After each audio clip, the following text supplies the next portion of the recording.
Dreams Avenue.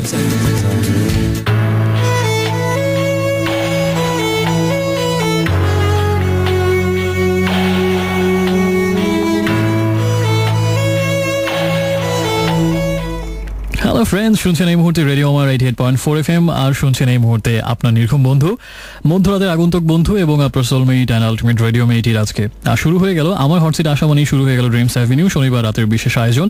নিশ্চয়ই এক সপ্তাহ ছিলেন, অনেক আনন্দে ছিলেন, অসাধারণ কেটেছে 7টা দিন আপনার, সেই খবর নিতে এবং আগামী 7টা দিন যেন ভালো যায় সেই শুভকামনা জানাতে এবং এই 2 সপ্তাহের মাঝখানের এই সেতুবন্ধন বা মেলবন্ধনের এই সময়টাতে আপনাকে একটু চাঙা রাখার জন্য কয়েকটা প্রিয় গান শোনানোর জন্য, আর সেই সাথে যদি আপনার কথাগুলো বলার মতো একটা বন্ধুকে খুঁজে থাকেন, না পেয়ে থাকেন বা পেয়েও থাকেন, তারপর আমিও হতে পারি সেই বন্ধু, সেই কথাগুলো শেয়ার করবো। সবকিছুর জন্যই পুরো 3 ঘন্টা জুড়ে আমি থাকবো শুধুমাত্র আপনার হয়ে, আপনার জন্য, আপনার পাশে, আপনারই মাঝে, আপনারই ভেতরে। সাথে থাকুন আমাকে সেই বন্ধুত্বের অপূর্ব অনুভূতিটা পেতে দিন যেটা আপনি আমাকে শুধুমাত্র দিতে পারেন এবং রাত 2টা পর্যন্ত আমি চেষ্টা করবো যতভাবে সম্ভব প্রিয় গানগুলো প্লে করে আপনাকে চাঙা রাখতে। SMS করার নিয়মটা হচ্ছে প্রথমেই লিখবেন আপনার মোবাইল ফোনের SMS অপশনে গিয়ে রেডিও আমাদের যেটা সংক্ষিপ্ত রূপ সেটা হচ্ছে RA স্পেস দিয়ে নামেন এবং তারপরে কথাগুলো লিখে পাঠিয়ে দিন 6969 এই নাম্বারটাতে। তাতে যে কোনো কথাই থাকতে পারে, আপনি আমাকে কি বলতে চান, কি গান শুনতে চান, কার চরণে সেই গানটা উৎসর্গ করতে চান, অথবা এর বাইরেও যে কোনো কিছুর জন্য আপনি নির্দ্বিধায় অবলীলায় লিখে পাঠান।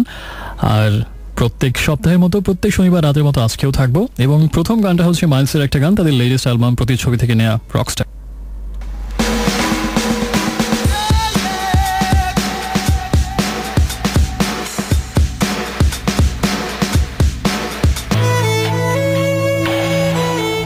So friends, welcome back once again. শুনছেন রেডিও আমার 88.4 FM বাংলাদেশের প্রতিধ্বনি। আর আমি চাই আজকের এই শোতে, আজকের এই আয়োজনে, এই ড্রিমস অ্যাভিনিউতে, এই আয়োজনে এই ইরাজের মাধ্যমে আপনার হৃদয়ের কথাগুলো প্রতিধ্বনিত হোক, রাত 2টা পর্যন্ত অনুরণিত হোক, আপনি অনুপ্রাণিত হন এবং আপনি উৎসাহিত হন স্বপ্ন দেখতে, স্বপ্নের ডানাগুলো একেবারে ছড়িয়ে দিয়ে আকাশে উড়ে বেড়াতে এবং স্বপ্ন স্বীকারও করতে আমার সাথে। শুনলাম প্রথম 2টো গান আজকে রাতের এবং প্রথম গানটা ছিল মাইলসের রকস্টার এবং তারপরের গানটা ছিল মাইকেল জ্যাকসনের গান give in to me. Give in to me গানটা নিয়ে একটু দুটি কথা না বললেই না, এটা আমার কাছে যেটা মনে হয় one of the best songs by Michael Jackson. আর মাইকেল জ্যাকসনের অন্য গানগুলো থেকে একটু আলাদা এবং লিরিক্সটাও একটু ডিফারেন্ট, একেবারেই ডেসপারেট একজন লাভারের, আসলে যে খুব অনেক যন্ত্রণা পেয়ে বা অনেক প্রত্যাখ্যাত হয়ে হয়তো এই মুহূর্তে একেবারেই মানে সবকিছু, সব যুক্তি তর্ক সবকিছুর ঊর্ধ্বে উঠে গিয়ে শুধু একটাই সহজ সমীকরণ খুব বোল্ডলি বলতে চাই, সেটা হচ্ছে গিভ ইন টু মি। লিরিক্সটা পড়লেই আসলে বোঝা যায় কতটা ডেসপারেট একজন লাভার। সেটা হচ্ছে যে love is a feeling and give it when I want it cause I'm on fire, quench my desire, give it when I want it, talk to me woman, কথা বলতেই হবে, give in to me, just আমাকে দাও ভালোবাসা যা আমি চাই। এবং আরেকটা যেটা খুব আমার কাছে মনে হয় যে সিগনিফিক্যান্ট একটা ব্যাপার এই গানটা, সেটা হচ্ছে যে 2 গ্রেটের একসাথে কাজ করা। মাইকেল জ্যাকসন এই গানটাতে গিটারিস্ট হিসেবে আমন্ত্রণ জানিয়েছিলেন গানস এন্ড রোজেসের ওয়ার্ল্ড রিনাউন্ড ফেমাস গিটারিস্ট স্ল্যাশকে নিয়ে নতুন করে বলার কিছু নেই। এবং একই গানে মাইকেল জ্যাকসন ভোকাল এবং স্ল্যাশ গিটারিস্ট এবং অদ্ভুত সুন্দর একটা কম্পোজিশন ছিল, গিটার সোলো ছিল একদম শেষ দিকে। এটা একসাথে পাওয়াটা অবশ্যই আমার কাছে মনে হচ্ছে যে মিউজিক লাভারদের জন্য অনেক বড় একটা পাওয়া। স্পেশালি আমার কাছে খুব ভালো লাগে যখন দেখি যে 2টো ব্যান্ড একসাথে কোলাবোরেট করছে বা 2জন গ্রেট মিউজিশিয়ান একসাথে কাজ করছে এবং একসাথে আমাদেরকে, এবং আমার কাছে মনে হয় যে আমাদের মতো যারা আমজনতা মিউজিক লাভার তাদের জন্য এটা দেখা অনেক বড় একটা ব্যাপার, 2জন অসাধারণ মানুষ একসাথে যখন কাজ করছে। কারণ বেশিরভাগ সময় দেখা যায় যে শিল্পীদের মধ্যে আবার অনেক রেশারেশি, হানাহানি, ঘৃণাদেশ, যেগুলো আমাদেরকে খুব আমার কাছে মনে হয় যে খুব নেগেটিভ একটা মেসেজ দেয় এবং উল্টোটা দেখলে আসলে আমাদের অনেক বেশি ইন্সপায়ার্ড হই, আমরা অনেক বেশি খুশি হই, ভালো লাগে আমাদেরকে। So that was give in to me. আর এদিকে আমাকে অনেক বন্ধু এসএমএস পাঠিয়েছেন যারা তাদের মধ্যে রেগুলার বন্ধু আছেন এবং নতুন বন্ধু আছেন, সবাই আছেন। নিশাত, নবীন, 3জন একসাথে আজকে ফার্স্ট এসএমএস পাঠিয়েছেন। আর বায়ার্ন মিউনিক গত মঙ্গলবার ম্যাচে হেরে গেছে আর্সেনালের কাছে, এটা নিয়ে তারা আমাকে সমবেদনা জানিয়েছেন। অলরাইট, সমবেদনা অ্যাকসেপ্টেড। পলাশ আমাকে বাড়িধারা থেকে জানিয়েছেন, ওকে পলা আমাকে জানাননি, আমার আগের আর যে কে জানিয়েছিলেন বোধহয় আছে, আমি তাকে পৌঁছে দেবো যে তাকে আপনার খুব ভালো লাগে তার performance, definitely you should like her. পরিস্বপ্ন আমাকে জানিয়েছেন সেটা হচ্ছে যে আজকে খুব একটা কথা কোথায় যেন শুনেছেন, পড়েছেন এবং তিনি খুব মায়ার হয়েছেন, মুগ্ধ হয়েছেন। সেটা হচ্ছে যে I don't feel good or bad by seeing you, I just feel your mind. তো এটা কাকে দেখে আপনার আজকের রিয়ালাইজেশনটা হলো সেটাও আমাকে জানান। এবং শার্লি আমাকে জানিয়েছেন যেটা সেটা হচ্ছে যে আবিদের কণ্ঠে একটা রবীন্দ্রসঙ্গীত কি শোনাতে পারবে, যদি পারো তাহলে প্লিজ আমাকে শুনিয়ে দাও। একটা ইন্টারেস্টিং ব্যাপার আছে, সেটা হচ্ছে যে কাকতালীয় ব্যাপার মাঝে মাঝে ঘটে, আমি প্রায় বলি না, এই এসএমএসটা নিয়েও সেটা হয়েছে এইভাবে। আমি যখন একটু আগে একটা অন্য সারপ্রাইজ হোক, যে আমার মনে হয় যে সবচেয়ে কুইক রেসপন্স আমি করতে পারি। আপনি শুনতে চেয়েছেন আবিদের কণ্ঠে Rabindrasangeet, that's called quick response.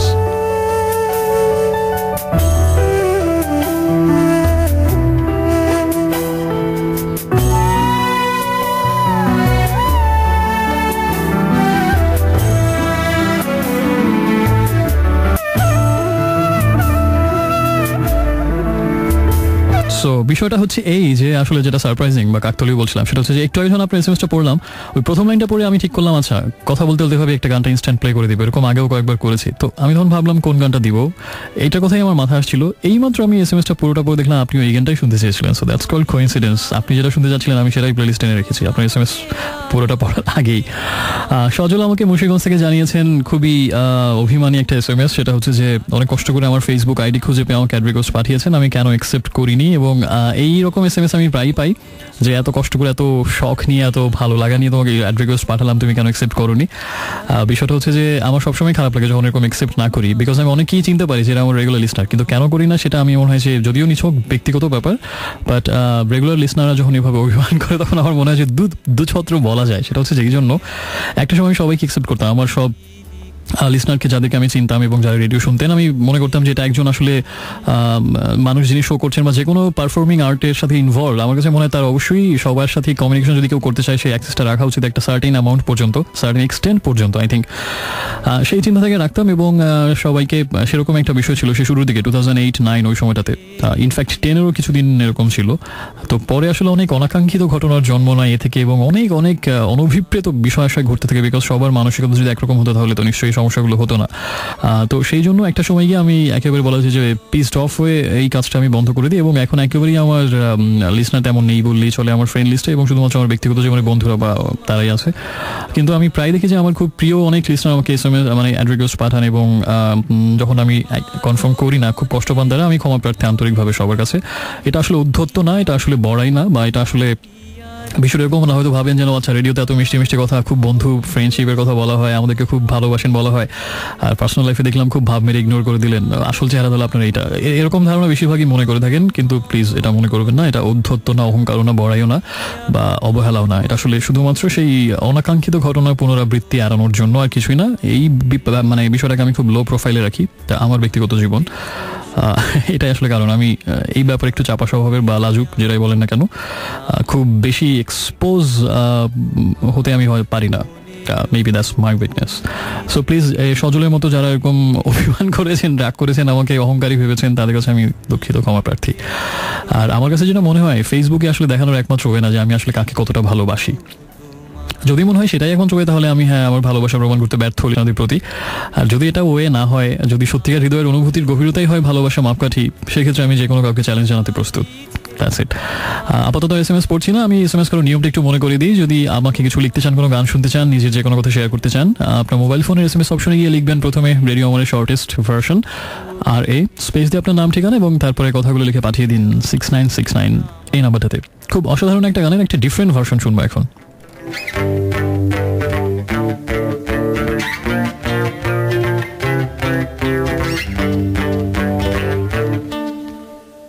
তোমার জন্য নীলছে তারা একটুখানি আলো,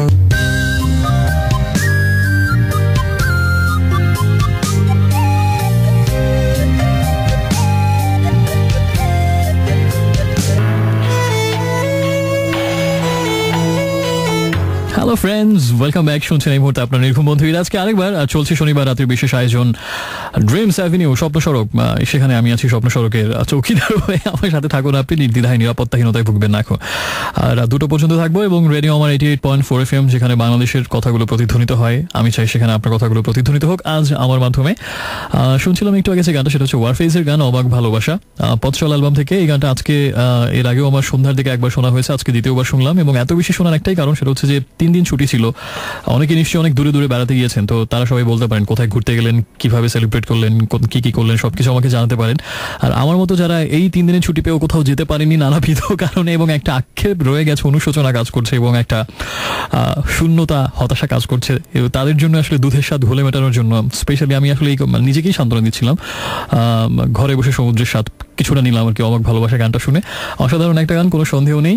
আর অনেকে বন্ধু এসএমএস করছেন এবং ওই বিষয়টা ঘুরে ফিরে আসছে। আমি একটু আগে ফেসবুকীয় প্রসঙ্গে যেটা বললাম, সেক্ষেত্রে কেউ আমার কথাগুলো, আমার পয়েন্টটা বুঝতে পেরেছেন, কেউ তীব্র নিন্দা জানাচ্ছেন, সব কিছুই হচ্ছে। তবে আমি আর কিছু বললাম, শুধু আমার একটা আক্ষেপের কথা বলে, একটা আফসোসের কথা।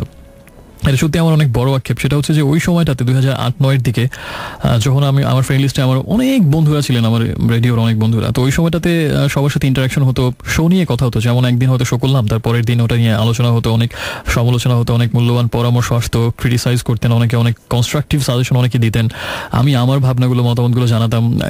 আমি খুব এনজয় করতাম সবার সাথে ইন্টারাকশনটা, এবং এই জিনিসটা আমি এখন খুব মিস করি। আমার এখনও ইচ্ছে হয় যে আমি হয়তো একটা স্পেশাল এপিসোড করলাম, সেটা নিয়ে আরও ডিটেলস অ্যাকচুয়ালি আপনি কীভাবে ভাবছেন বা আরও কীভাবে ইমপ্রুভ করা যায়, বা আপনার কোন জিনিসটা কেমন লাগলো, বা একেবারে শুধু হাই হ্যালো সিম্পল, এটা আমার সত্যি আমি খুব মিস করি। আমার খুবই করতে ইচ্ছে হয় সবার সাথে, এবং আমার কাছে স্পেশালি এতদিন ধরে আসলে আপনাদের SMS পেতে পেতে না আমার একেবারে ব্যক্তিগত মনের কিছু কথা বলি, সবাইকে আরও বেশি আমার জানতে ইচ্ছে হয় যে না, এই বন্ধুটা রেগুলার SMS করে।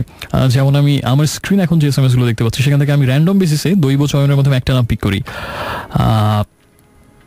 অলরাইট, অভি ফ্রম বাড্ডা নামের একজন মধ্যে আমাকে SMS পাঠিয়েছেন, তার একটা প্রিয় মানুষকে নিয়ে, লুনা বোধহয়, তার আপ্পি লুনা বড় বোনকে নিয়ে। তো ফর এক্সাম্পল এই অভি আসলে কোথায় পড়ছে, কি করে, বা তার ড্রিম কি লাইফের, বা অ্যাকচুয়ালি তার সময়টা কেমন কাটছে, তার পাস্ট কি, ব্যাকগ্রাউন্ড কি, কোথায় ছিল, আমার মানে এরকম অনেকের সম্পর্কে আরও জানতে ইচ্ছা করে, বিকজ তাদের SMS এর মাধ্যমে অনেকের অনেক ব্যক্তি সত্তার ব্যক্তি মানুষের ছোঁয়া পায়, কিন্তু আরও, এবং সেজন্য আরও কৌতূহলী হয় কারো ব্যাপারে, যে না আরও অনেক বেশি জানতে ইচ্ছে হয় মানুষটাকে। আমার কাছে মনে হয় যে তার কাছ থেকে আমার শেখার, বা তার কাছ থেকে আরও ভালো কিছু ইন্সপায়ার হওয়ার আমার অনেক কিছু আছে, এরকম মনে হয়। তো সেই ইচ্ছাগুলোকে সেই আসলে মানে তালাবদ্ধ করে রাখতে হয়, এবং আমি সত্যি অনেক বেশি ইন্টারাকশন করতে চাই কিন্তু পারি না। এটা ওই যে কারণটা বললাম, আসলে একটা সময় হৃদয়ের দুয়ার খুলে সবার সাথে ইন্টারাকশন করতাম, কিন্তু এবং রেডিও নিয়ে আসলে আমার অনেক অসাধারণ স্মৃতি, অনেক অসাধারণ মানুষের সাথে পরিচয় হয়েছে, এবং যাতে আমি ধন্য হয়েছি যাদের সাথে পরিচিত হয়ে। কিন্তু তার পাশাপাশি কিছু অনেক অনাকাঙ্ক্ষিত এবং বাজে কিছু ঘটনা, এবং অনেকের অনেক বাজে চেহারা আমাকে দেখতে হয়েছে সেই সময়টাতে। তো এই কারণে আসলে এখন মন চাইলেও নিজের ইচ্ছাটাকে তালাবদ্ধ করে রাখি, এবং এটা আসলে আমাকে প্রচণ্ড কষ্ট দেয়। আমি সত্যি ইন্টারাকশন করতে চাই, এটা এই আফসোসটা আমার সবসময় থাকবে।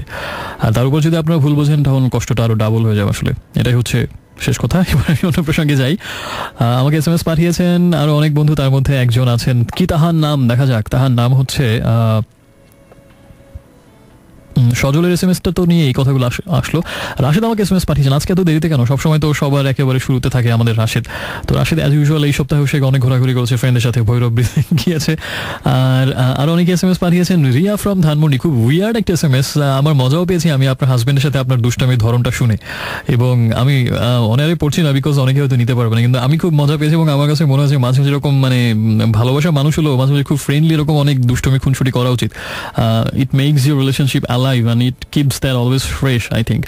আপনার জন্য ব্রায়ান অ্যাডামসের একটা গান আপনি শুনতে পারেন, গানটার নাম এক্স্যাক্টলি আমার মনে নেই, যে বাট এরকম উইয়ার্ড একটা এক্সপ্রেশন আছে ভালোবাসার, যে I wanna be your lipstick, I wanna be your hair clip, এরকম অনেক কিছুই। তো গানটা আপনি শুনে দেখতে পারেন, আপনার এই এটার মতোই আসলে গানটা। বাট আই অ্যাপ্রিশিয়েট রিয়া, এটা কন্টিনিউ করেন, আশা করি আপনাদের ভালোবাসা সবসময় সতেজ থাকবে। রাশেদ আমাকে আরেকটা কথা বলেছে, আচ্ছা আমি অনেকেই, আমি কোনো সময় হয়তো বলা হয়নি একটা কথা, আমি কিছু SMS-কে ভয় পাই, বিশেষ ধরনের কিছু SMS, এবং তার মধ্যে র্যাঙ্কিং 1 নম্বরে রাখবো হচ্ছে কবিতা বিষয়ক SMS। মানে যখন আমি এরকম SMS পাই, মানে আমার হচ্ছে সিম্পলি ওই ঘর পোড়া গরু সিঁদুরে মেঘ দেখলে ডরায়, আমি হচ্ছে কবিতার SMS দেখলেই ভয় পাই। মানে আমি ভয় থাকি কেউ যেন SMS না করে এরকম, অর্থাৎ বুঝতেই পারছেন যে আজকে রাতে কবিতা হলে মন্দ হয় না। এই SMS হচ্ছে আমার, মানে আমার জীবনে মেয়েদের বেশিরভাগ ক্ষেত্রে ভয় হচ্ছে তেলাপোকা টিকটিকি, আর আমার সবচেয়ে বড় ভয়ের কারণ এরকম SMS। এর থেকে পৃথিবীতে অন্য কোনো কিছু আমি ভয় পাই না, সবচেয়ে ভীতিকর আমার জন্য বিষয়টা। এবং প্রত্যেক সপ্তাহে আমাকে এই ভীতিকর SMS-টা ফেস করতে হয়, কবিতা হলে মনে হয় না। এটা যে আমার জন্য কত বড় একটা অত্যাচার, এই অর্থে কবিতা আমি আবৃত্তি করতে পারি না, এবং যা পড়ি খুবই জঘন্য হয়, এবং অনেকে অনেক সাপান্ত করেন, এবং সত্যিকারের ভালো আবৃত্তি যারা জানেন বোঝেন তারা তো বলেন যে কি বলেন সে আর নাই বললাম। কিন্তু তারপর আমাকে প্রতি সপ্তাহে SMS-গুলো ফেস করতে হয়, এবং নিদেন পক্ষে অনুরোধে ঢেকি গেলে, অনুরোধে আমি জাহাজ গিলি, ঢেকি না, সেগুলো পড়তে হয়। কিন্তু আমি সবসময় চাই এটা না করতে। কবিতা আমি যতই ভালোবাসি না কেন, এই কবিতা পড়ার রিকোয়েস্ট আসলে আমি একেবারে মানে ভয়ে একেবারে শুকিয়ে আমি এতটুকু হয়ে যাই, এটা হচ্ছে আমার কথা। এবং কবিতার SMS-গুলো খুব ইন্টারেস্টিং থাকে। ফর এক্সাম্পল, যেদিন বৃষ্টি, ওদিন SMS-গুলো এরকম হয়, আজকে এরকম বৃষ্টির একটা রাত, সুন্দর একটা রাত, ঝিরিঝিরি হাওয়া বইছে, বৃষ্টি হচ্ছে, মেঘলা আকাশ, এমন রাতে কবিতা হলে মন্দ হয় না, খুব ভালো কথা। আবার যেদিন কাঠফাটা রোদ, কোনো বৃষ্টির বউ নেই, মানে ভয়াবহ গরম, সেদিন এরকম যে খুব প্রচণ্ড গরমে কষ্ট পাচ্ছি, এত গরম, কোনো বৃষ্টি নেই, তুমি প্লিজ একটা কবিতা পড়ে একটু আমাদেরকে ফ্রেশ করে দাও। তো সেই দিনও কবিতার কথা। আবার যেদিন গরম আর বৃষ্টি কোনোটাই নেই, মাঝামাঝি, মানে বৃষ্টি হতে পারে আবার গরম হতে বেশি না, সেদিন SMS সেরকম, বৃষ্টির জন্য অপেক্ষা করছি, মেঘ দেখা যাচ্ছে, আকাশে হয়তো বৃষ্টি হবে, তো তুমি তার আগে কবিতার বৃষ্টি বয়ে দাও। মানে ঘুরে ফিরেন উত্তর দক্ষিণ যেখানে আপনি যাবেন, ওই গরু রচনা মতো ঘুরে ফিরে সব একদিকেই যায় কবিতার SMS। মানে ওয়েদার যেমনই হোক, মানে ঠাডা পড়া ওয়েদার হোক, বৃষ্টি হোক, জ্যোৎস্না হোক, যেমনই হোক, সেটা ঘুরে ফিরে একদিকে চলে যায়, কবিতার দিকে।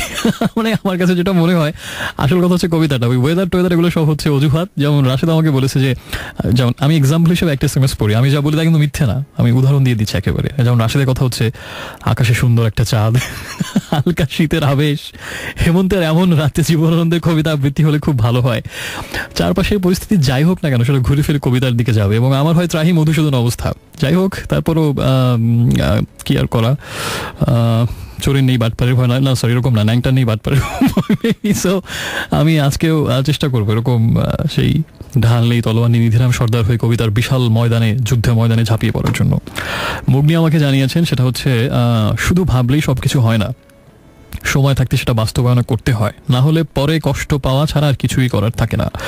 খুবই খুবই একটা জীবন ঘনিষ্ঠ কথা বলেছেন। লালনও বলে গিয়েছেন সময় গেলে সাধন হবে না, এবং আমি আপনার সাথে একমত। সেটা হচ্ছে যে আমি নিজে ওটা ফলো করি, যে একটা জিনিস মনে হয় চেষ্টা করলে কি হবে, অনেক খারাপ কিছু হতে পারে, সম্ভাবনা সাফল্যের খুব কম, চেষ্টা কি করবো, না থাক পিছিয়ে আসে। কিন্তু পরবর্তীতে আমি এই ফিলোসফি ফলো করি যে না, চেষ্টা করে দেখি, হলে হবে না হলে না হবে, কিন্তু অ্যাটলিস্ট আমার আফসোসটা থাকবে না যে না আমি তো চেষ্টা করতে পারতাম, হলেও তো পারতো, এই আফসোসটা যেন না থাকে। তো এই আপনার সাথে আমি পুরোপুরি একমত মুগ্নি। কিন্তু আপনার নামটা মুগ্নি কেন, এটা আমার এখনো কিন্তু, বগ্নি মাছ একটা মাছ আছে, সামুদ্রিক মাছ, আপনার নামটা মুগ্নি, এটা কি কোনো মাছের নাম থেকে inspired by a true fish, এরকম কিছু কিনা আমাকে জানাতে পারেন প্লিজ। তুহিন আমাকে জানিয়েছেন অনেকদিন পর শুনছেন, লালনের এই গানটা শুনতে চান, আমি চেষ্টা করবো ভাইয়া প্লে করার জন্য। আর ঢাকা ইউনিভার্সিটির সুফিয়া কামাল হল থেকে আমাকে তানিশা মনি নামের একজন জানিয়েছেন আবিদের ওই রবীন্দ্রসঙ্গীতের কথা। তোমার কথা কে শুনতে চায়, গানটা শেষ হওয়ার আগে কেন কথা বলা শুরু করলে? আমি এতদিনে একজন পেলাম যে সত্যি কথা বলতে ভয় পায় না বা দ্বিধাবোধ করে না। কংগ্রেচুলেশনস, হ্যাটস অফ, মানে আই অ্যাপ্রিশিয়েট ইউর বোল্ডনেস। সত্যি কথা বলে ফেলেছেন অবলীলায়। আমি আপনার জন্য আরেকটা, আচ্ছা জান কীভাবে পোষানো যায়, এর পরের গানটা শুধুমাত্র আপনার জন্য এখন যে গানটা প্লে করবো। ওকে তানিশা। মতিঝিল থেকে আমাকে কলি জানিয়েছেন, জানো আলামিন ফিরে এসেছে, আমরা আবার একসাথে হয়েছি, থ্যাংক ইউ সো। আলামিনটা কে আপু? আমি তো ওনাকে চিনি না, উনি কি কোনো মহান ব্যক্তিত্ব কিনা, নাকি সেই কোনো ইতিহাসের পাতা থেকে উঠে আসা কোনো দিগ্বিজয়ী বীর কিনা, আমি তাও জানি না আসলে। কেই আলামিন, কি তার পরিচয়? আলামিন মিন মিন মিন মিন আচ্ছা সে যাই হোক, আপনি আমাকে জানান আলামিন কে এবং তার ফিরে আসার হেতু কি, কেন আলামিন ফিরে এসেছে বা কেন সে চলে গিয়েছিল আলামিন। রিফতি আমাকে জানিয়েছেন, কি জানিয়েছেন তাহসানের আলো গানটা শুনতে চান। তো আলু গানটা আমি প্লে করবো, আলু বাই তাহসান। আলু এই জন্য বলছি, বাংলাদেশের বিশেষ একটি এলাকার মানুষ আলোকে বলে আলু এবং ব্যাগকে বলে ব্যাগ। সো ফিজিক্সের এক ক্লাসে সেই এলাকার একটি ছেলে স্যারকে বলছে, স্যার আলুর ব্যাগ কত? অ্যাকচুয়ালি বিষয়টা হচ্ছে যে আলুর ব্যাগ কত, তো আলুর ব্যাগ কত সেটা হয়ে গেছে। স্যার আবার বলেছিল বোধ হয় এটা ডিপেন্ড করে কেজির উপরে, 1 কেজি হলে একরকম হবে, 2 কেজির ব্যাগ হলে অন্যরকম হবে। সো আলুর ব্যাগ নিয়ে আমরা না থেকে পরের গানে চলে যাচ্ছি, তার আগে SMS করে নিয়মটা বলে দিই। প্রথমে লিখবেন রেডিও আমাদের শর্টেস্ট ভার্সন, যেটা হচ্ছে RA স্পেস দিয়ে আপনার নাম ঠিকানা এবং তারপরে কথাগুলো লিখে পাঠিয়ে দিন 6969 এই নাম্বারটাতে। আলুর ব্যাগে আবার ফেলবেন না কথাগুলো। এখন যে গানটা প্লে করবো, এই গানটা এর আগে প্লে করা হয়নি, but I think I must play it now. গানটার নাম হচ্ছে if you love somebody set them free. অসাধারণ একটা কথা, যদি কাউকে ভালোবাসো তাদেরকে মুক্ত করে দাও। স্টিং এমনিতে আমার ভয়াবহ রকম পছন্দের একজন আর্টিস্ট, এবং তার বেশিরভাগ গানই আমার ভালো লাগে শুধুমাত্র তার অদ্ভুত কম্পোজিশনের জন্য না, লিরিক্সও খুব ভালো থাকে, শুটটাও সুন্দর, মিউজিক্যাল কম্পোজিশন সব কিছু সুন্দর, এবং তার গায়কিটাও অনেক ডিফারেন্ট, একটা হাস্কি ভয়েস। গানের কথাগুলো একটু আমি পড়ার লোভটা সামলাতে পারছি না, অসম্ভব সুন্দর লিরিক্স। সেটা হচ্ছে যে if you need somebody call my name, if you want someone you can do the same, if you want to keep something precious you got to lock it up and throw away the key, if you want to hold on to your possession don't even think about me, if you love somebody set them free. অসাধারণ কথা। মানে যদি তোমার আমাকে প্রয়োজন হয় তাহলে আমাকে ডাকতে পারো, আমাকে চাইতে পারো, যদি তোমার আমাকে দরকার হয় আমাকে তুমি চাইতে পারো, ডাকতে পারো, একই কাজ করতে পারো। আর যদি তুমি আমাকে একটা তোমার অধিকারে থাকা কিছুর মতো, একটা বস্তুর মতো আমাকে রাখতে চাও, তালাবদ্ধ করে রাখো, তুমি চাবিটা ছুঁড়ে ফেলে দাও, সব কিছুই করতে পারো যদি অধিকারে বা দখলে আমাকে রাখতে চাও। কিন্তু যদি আমাকে ভালোবাসো আমাকে মুক্ত করে দাও। সো আমরা আসলে কখন যে দখলে রাখতে চাই, অধিকারে রাখতে চাই, কাউকে আমাদের প্রয়োজন দরকার নাকি আসলেই তাকে ভালোবাসি, এই কোয়েশ্চেনটা আসলে আমার কাছে মনে খুব সিগনিফিক্যান্ট। মাঝে মাঝে এই সীমাটা বা এই দুই ব্যাপারের মধ্যে যে দেয়ালটা, এটা হয়তো অতিক্রম করে যাই, আমরা করে ফেলি, কিন্তু সেটা হয়তো আমরা সবসময় সেটা বুঝি না, সচেতনও থাকি না। আসলে কি সত্যি একজনকে আমার দরকার নাকি সত্যি আমি তাকে ভালোবাসি? So that's a tough question, but I think I really agree with Sting on this proposal, and that is if you love somebody set them free. Free, set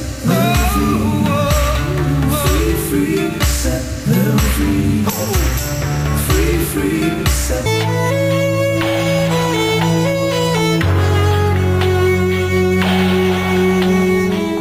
friends, welcome back once again. শুনছেন এই মুহূর্তে radio আমার 88.4 FM। আর চলছে শনিবার রাতের বিশেষ আয়োজন dreams avenue, এবং সেখানে আপনার নির্ঘুম বন্ধু মধ্যরাতের আগন্তুক বন্ধু ইরাজ আপনাকে আরেকবার স্বাগত জানাচ্ছি। সময় যখন এক্স্যাক্টলি 12:07, আমরা দ্বিতীয় ঘন্টাতে প্রবেশ করলাম। ঘন্টা ওয়াইজ একটা শো করেছিলাম কিছুদিন আগে, try colours, red, white, blue আর সামথিং এলস।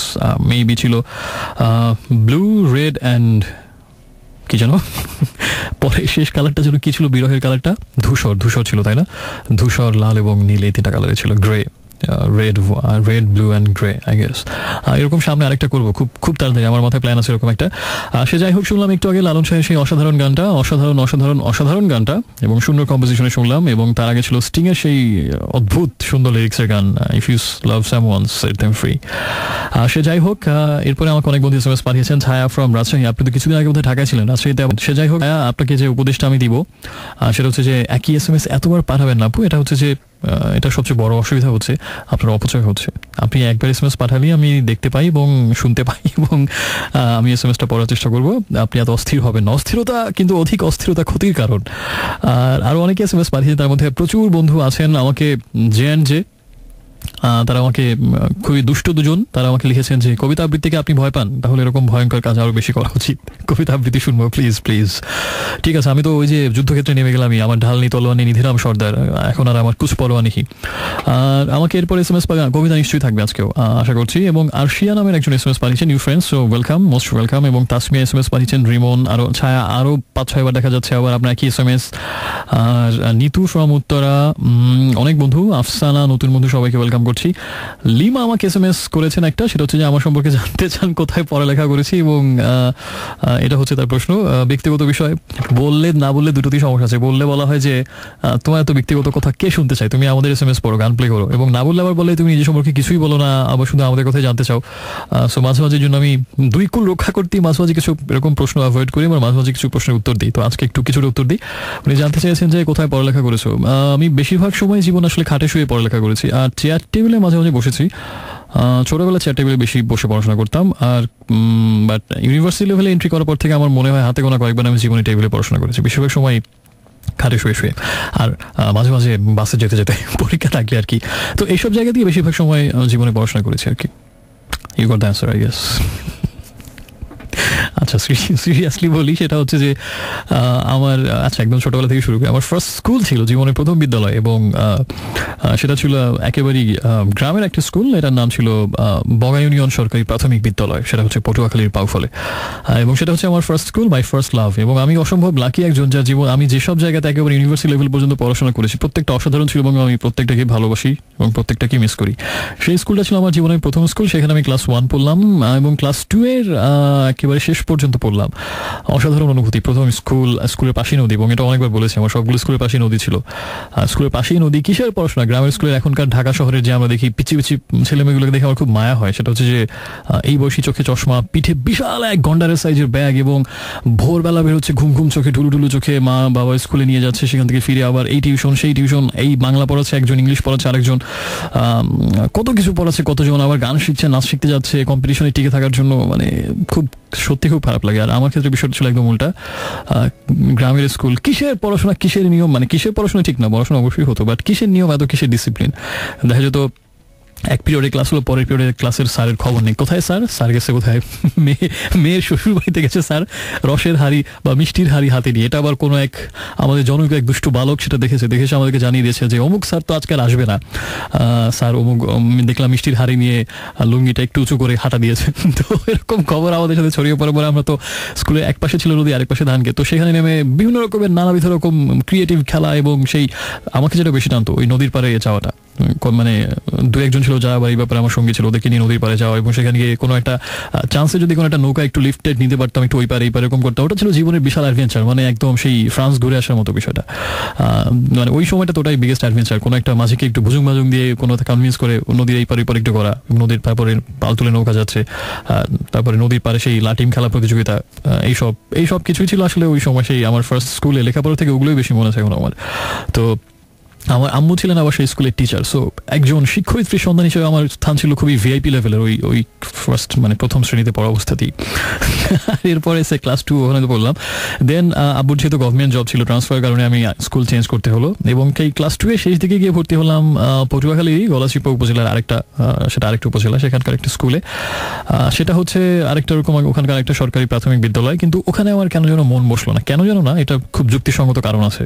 মন না বসার কারণ হচ্ছে যে আমি অফিসার্স কোয়ার্টারে তখন থাকি আমরা, তো দেখতাম যে আমি যাচ্ছি এক স্কুলে, কিন্তু ওই এলাকার সব অফিসারের ছেলেমেয়েরা অন্য আরেকটা স্কুলে পড়ে। সেটা হচ্ছে একটা private school, Udayan pre cadet school এরকম একটা নাম ছিল। তো ওটা আমাকে অদ্ভুতভাবে ম্যাজিকের মতো টানতো। তার কারণ হচ্ছে স্কুল ভ্যান, যেটা এখন ঢাকা শহরে অহরহ বা যে কোনো জেলা শহরে প্রচুর দেখা যায় এবং খুব কমন একটা বিষয়, কিন্তু ওই সময়ের কথা, সেই সময় স্কুল ভ্যান আমি জীবনে প্রথম দেখলাম। এবং দেখলাম ইউনিফর্ম বলে যে একটা বিষয় আছে স্কুলে পড়তে হলে, যেটা সবাইকে এক পোশাক পরে যেতে হয়, এটাও জীবনে প্রথমবার দেখলাম ওখানে গিয়ে। এবং দেখতাম প্রতিদিন ওই ফোরকান ভাই নামের একজন ভাই ছিলেন, আমার এখনো মনে আছে সেই এত বছর আগে স্মৃতি। ফোরকান ভাই এসে কোয়ার্টারগুলোর সামনে দাঁড়িয়ে পুরুত করে একটা বাঁশিতে সিটি দিতেন এবং দেখতাম সব সুন্দর সুন্দর পরিপাটি করে চুল, মেয়েরা দেখতাম চুলগুলো বেনি করে বাঁধা, ছেলেরা সুন্দর তেল দিয়ে একদম সিথি করে খুব সুন্দর পরিপাটি ছিমছাম, কি সুন্দর তাদের ড্রেস, কি বাহারি তাদের হাবভাব, কি ড্যাশিং তাদের অ্যাটিটিউড এবং কি অসাধারণ স্মার্ট তারা। নিজেকে সিম্পল একজন মফিজ মনে হতো তাদের পাশে চিন্তা করলে। তো দেখতাম তারা সবাই সুন্দর করে লাইন দিয়ে ব্যাগটা কাঁধে নিয়ে সুন্দর সেই, এবং আমার কাছে মনে হয় যে মহাকাশ যানের থেকে অদ্ভুত বিস্ময়ের একটা ব্যাপার ছিল সেই স্কুল ভ্যান ওই সময়টাতে। তো সেটাতে সবাই লাইন ধরে উঠে যাচ্ছে এবং ফোরকান ভাই তাদেরকে নিয়ে বীর দর্পে সেই উড়ালপঙ্খী মহারাজ নৌকা সেটা চালিয়ে চলে যাচ্ছেন স্কুলের দিকে। আর আমি একলা একলা রিক্সায় চলে যাচ্ছি, কোনো চার্ম নাই, কোনো মজা নাই, কোনো থ্রিল নাই, কোনো এক্সাইটমেন্ট নাই, আশপাশে কেউ নাই। জীবনটাকে মনে হলো আমার যে আসলে জীবন ইনসাফ জাস্টিস বলে কিছু নেই, আসলে এক বেদনার ধুধু বালুচর জীবনটা, এরকম একটা অনুভূতি কাজ করতো। তো আমি তখন বিভিন্ন রকম এক্সকিউজ দাঁড় করানো শুরু করলাম যে এই স্কুলের সামনে গাছে মৌমাছির বাসা, যে কোনো দিন এসে কামড়ে দিতে পারে, সো এই স্কুলে আমি পড়বো না। সেটা আবেদন খারিজ হয়ে গেল। এর পরের দিন হয়তো আরো একটা উদ্ভট এক্সকিউজ বের করলাম যে ওই স্কুলে যাওয়ার পথে একটা রাস্তাটা একটু ভাঙা, ওখানে বৃষ্টি হয়ে কাদা হয়ে গেছে, পা পিছলে পরে ভাঙতে পারি, তো এই স্কুলে যাবো না। তো এরকম এক একদিন এক একটা উদ্ভট পিকুলিয়ার এক্সকিউজ দাঁড় করাতে লাগলাম যে কি করে ওই স্কুলে ভর্তি হয়ে যায়, উদয়ন স্কুলে। তো একটা সময় এরকম বিভিন্ন রকম অজুহাত দিতে বোধহয় আমার অত্যাচারে ক্লান্ত হয়ে বিধ্বস্ত হয়ে আমাকে সেই স্কুলে অবশ্যই নাম কাটিয়ে ভর্তি করে দেওয়া হলো, উদয়ন স্কুলে। আমার স্বপ্ন সত্যি হলো। আমার মনে হয় যে Neil Armstrong, Michael Collins, Edwin Aldrin তারা চাঁদে গিয়ে এতটা আনন্দ পাননি যতটা আনন্দ আমি ওই স্কুলে ভর্তি হয়ে পেয়েছিলাম সেই ক্লাস 2 এর শেষ দিকে। বিশাল ইতিহাস হয়ে যাচ্ছে নাকি? আচ্ছা, একটু সংক্ষেপে শেষ করি। আচ্ছা, তো এভাবে সেই স্কুলে পড়লাম। ওরা ছিল ক্লাস 2 সেখানে শেষ করলাম। ক্লাস 3ও শেষ পর্যন্ত ওই স্কুলে ছিলাম। ক্লাস 3 শেষ দিকে আবার আব্বু ট্রান্সফার হলেন, আবার আমি ব্যাক টু দ্য প্যাভিলিয়ন সেই বাউফলে, সেই স্কুলে, সেই বগা ইউনিয়ন সরকারি প্রাথমিক বিদ্যালয়, আমার জীবনের first school, my first love, সেখানে আবার চলে আসলাম। ক্লাস 3 শেষ 3টা মাস বোধহয় স্কুলে আবার পড়লাম। দেন বাসা চেঞ্জ করে আমরা আবার একদম বাউফল প্রপারে চলে গেলাম। সেখানে আরেকটা স্কুলে ভর্তি হলাম ক্লাস 4-এ।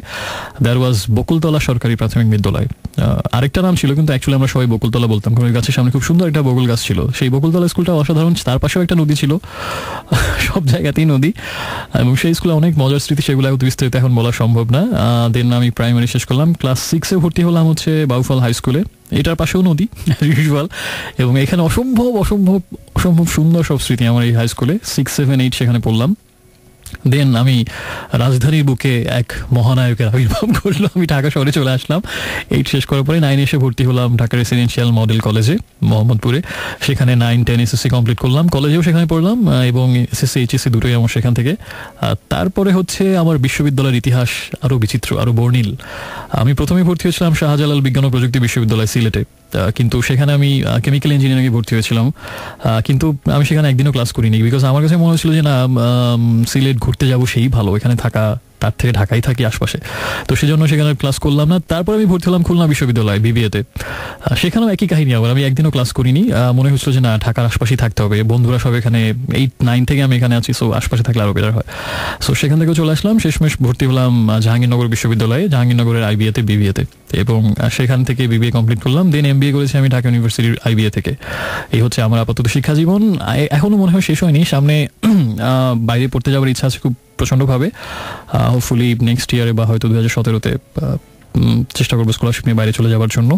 আপাতত এই হচ্ছে আমার শিক্ষা জীবনের ইতিহাস। বিশাল এক ভাষণ দিলাম, এরপরে প্রায় 5টা গান শুনবো, আমি আর কোনো কথা বলবো না প্লিজ, না হলে অভিসম্পাদ দেবে সবাই আমাকে, এত কথা কেন বলেছিল এটা। SMS আপাতত পড়ছি না, শুধুমাত্র সজলের একটা SMS পড়বো। সজল আমাকে লিখেছেন চরম বিরহের একটা গান প্লে করো, যেটাতে এক ফোঁটা অন্তত অশ্রু ঝরে, এরকম একটা গান প্লে করার জন্য বলেছেন। আমি জানি না এই গানটাতে আপনার এক ফোঁটা অশ্রু ঝরবে কিনা, কিন্তু এটাও কাকতালীয়। SMS। এই অর্থে আমার খুব কালকে থেকে ইচ্ছে হচ্ছিল এই গানটা প্লে করব, এবং প্লে করব একটা বিরহের গান হিসেবে, আমার সবচেয়ে প্রিয় বিরহের গানগুলোর একটা, এই হিসাবেই আমি গানটা প্লে করবো এরকম প্ল্যান ছিল। তো সজল SMS পেয়ে আমি সেটাই প্লে করছি, যেটা এমনিতেই আমার প্লে করার প্ল্যান ছিল।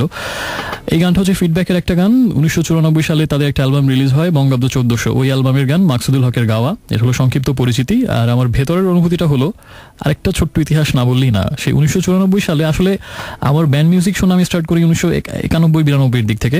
ওই সময় থেকে অনেক গান শুনে আসলে সেই দিকেই ঝোঁকটা বাড়া শুরু হলো। তো 94-এ আব্বু ট্রান্সফারের কারণে এক জায়গা থেকে আরেক জায়গায় যখন গেলেন, তখন তাকে অনেক কিছুর সাথে আরেকটা গিফট দেওয়া হলো ফেয়ারওয়েল হিসেবে, সেটা হচ্ছে যে একটা 2-in-1। ওটা ছিল আমার ওই সময় ওই যে মঙ্গল গ্রহের থেকেও বেশি অ্যাট্রাকটিভ, ওই যেটা একটু আগে বলেছিলাম। তো ওটা দিয়ে আমার শুরু হলো পড়াশোনা, সব উচ্ছন্নে গেল। সারাদিন আমি গান শুনি আর গান শুনি, ব্যান্ডের সঙ্গে মাইলসের গান, LRB, Nagar Baul, feedback, winning, Warfaze, সব কিছু শুনছি সেই 94-এর কথা সব কিছু।